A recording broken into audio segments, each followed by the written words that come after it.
So welcome to High on Startup, and this time we bring you a startup called Stops. Now we need to know why they named it Stops and what is the reason behind it, the idea behind it, the story behind it, and how it all works with Stops. So let us take you to the founders of the very startup that we have brought you today. It's nice to have both of you here. How are you doing? Good, thank you. How are you doing? I'm doing fine, sir. Thank you so much for asking. Okay, so my question to you is, what gave you the inspiration to come up with a startup instead of taking a high-profile job which you already had? So why did you come with it? I think it was our passion for traveling that made us decide that we wanted to open a backpackers hostel. We had traveled to Europe in the year 2012 on a backpacking trip, and we covered about 4 or 5 countries during that time. And we were traveling with a couple of friends who were budget travelers. And we had never stayed in hostels before, but thanks to them, we decided to stay in hostels.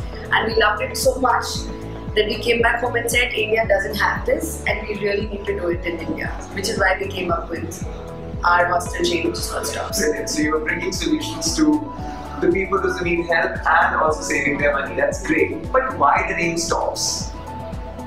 So the name Stops, basically, the whole philosophy behind it was that when you travel, the current hotels sort of take up most of the attention away from the destination that you go to, whereas the fact is that the destination and the place that you're traveling to is more important than the hotel itself, and the hotel itself used to talk about the destination rather than the fancy, the fancy upholstery in the hotel. So the reason we chose the word Stops was to just sort of bring down the importance of the hotel itself and give more importance to the destination.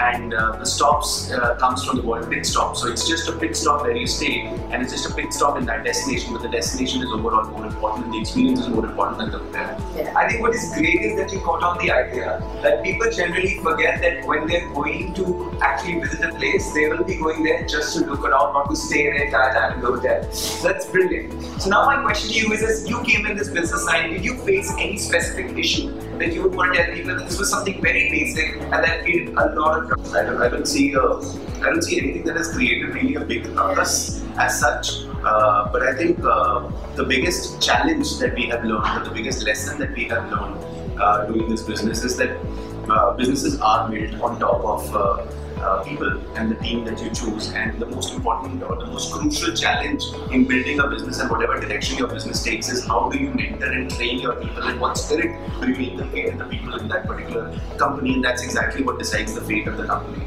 So my biggest lesson has been to be able to observe all the qualities that you want to see in your people in this particular organization, and sort of inspire people to take on all of those qualities. I think that is the biggest learning and the crucial most challenge for any startup founder, and that's been our learning. I think just to take it forward from there, when we started our first hostel, we were working with people from Varanasi itself. And these were young people who were like 20 years old, and they had no prior experience. And I think that was the most amazing thing to do, because we could train them the way we wanted them to be trained and inculcate the right values that the company wants to stand for. And some of them didn't even know English.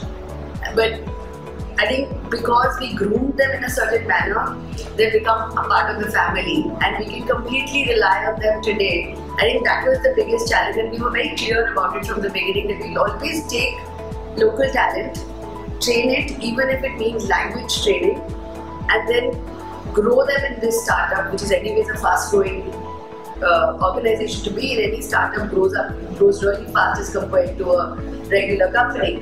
So give them good growth opportunities and build a solid base for them to actually grow, and which is what has helped us stand the test of time, and our team has some of the lowest attrition rates around. Well, so the beautiful thing about this is that people have put a lot of work into action. So a lot of the founders who came to us who basically told us that hiring was a major concern and a major issue. So did you face any problem while hiring the employees or bringing new ones in, and to tell them that how things go around here? I think we didn't face any issue, is what I would like to believe, because I think I love hiring. So that is my passion, to get people on board and to look for the right talent. And if I don't get to do it, I'll get really bored. But we just have to look for creative solutions as to where to find the right people. So we wouldn't call it a problem, but it's definitely a challenge in the market to be able to find the right talent. So we really had to be very creative and very focused as to what qualities did we want those people to have, because most of the qualities, unfortunately or fortunately, couldn't be quantified in the form of a degree or in the form of an educational qualification. So we were very focused on what qualities do we want to build our brand on top of, and we specifically looked for those qualities in the people, and we looked for very creative sources to be able to find those people. And that's exactly how we make the team. And today, the same people imbibe those values because they get, one, they have it inherently, and secondly, they imbibe it from the culture of the organization, which again borrows it from the inspiration or from the way founders behave. And today, even the brand talks and speaks, and the consumer calls on the same values from the brand overall as well. So I think and I think even today, like some of the hiring at the hostel level is being done by the hostel teams themselves. But since they are very aware of what we chose in them, they look for the same qualities when they hire. So I think a certain amount of delegation in hiring has also helped us a lot. So a lot of understanding. A lot of understanding, and I think giving them a clear growth path and rewarding what they've done right and reprimanding where they've gone wrong sets very clear boundaries, and that's something that I think we've done quite successfully. Like, just to give you an example, our current operations manager, who's like our star performer, was our guard the day one that we opened our Varanasi hostel. They've gone from a guard to the property manager to the general manager, and now the operations manager handling 4 branches. And out of the start of the month. So that's actually brilliant. So what would be one tip that you want to give to the people who are planning to come into the same industry that you're working in? Into the same industry? Yeah. To the same industry, I think my advice would be on my, firstly, the word of encouragement would be that this is a very, very exciting industry. All the joy that we derive out of doing this work is immense, and I cannot stop talking highly about how exciting this industry is. But the only important bit that I would like to tell to any person who would like to come into the industry, and which we face on a regular basis when we take interviews of people as well who want to join us, is that traveling and wanderlust is spoken of as if it's an easy job and it's a fun job, and traveling is so much fun, going to different destinations, eating food and all of that. But when you think of joining the hostel industry, please don't think of just fun. Definitely there is fun and we really enjoy doing what we do, but it is serious business, it is serious, rigorous business. So don't come into it for the fun of it all. Of hanging out with the guests, that's not it. Yeah. The guests have requirements, are serious requirements, and a professional setup is needed to handle those. And I think that's where we've been able to create a difference. We run our establishments extremely professionally. Every request is taken into consideration very seriously. There are standard protocols in place on how fast this situation needs to be resolved. There's an escalation matrix in place, or if you can't answer something, then reach out to your superior, then reach out to their superior. All of that is in place. And it's serious business without losing the aspect of fun and an approachable staff handling your queries.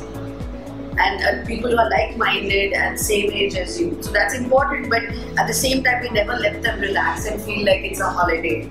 It's really about getting the job done the best way possible. Like, if Taj can do it, so can we. We don't need anything to get high on. We've got a startup to stay high on. Brilliant. So escalating and absolutely brilliant conversation we've had with the founders of Stops. If you haven't checked the website, you can check the link down below, and keep on subscribing to the channel if you want more founders to be noticed, to be known, to be heard, and we'll keep on uploading regular basis. And also check out our blog. The link is down in the description below. Keep subscribing.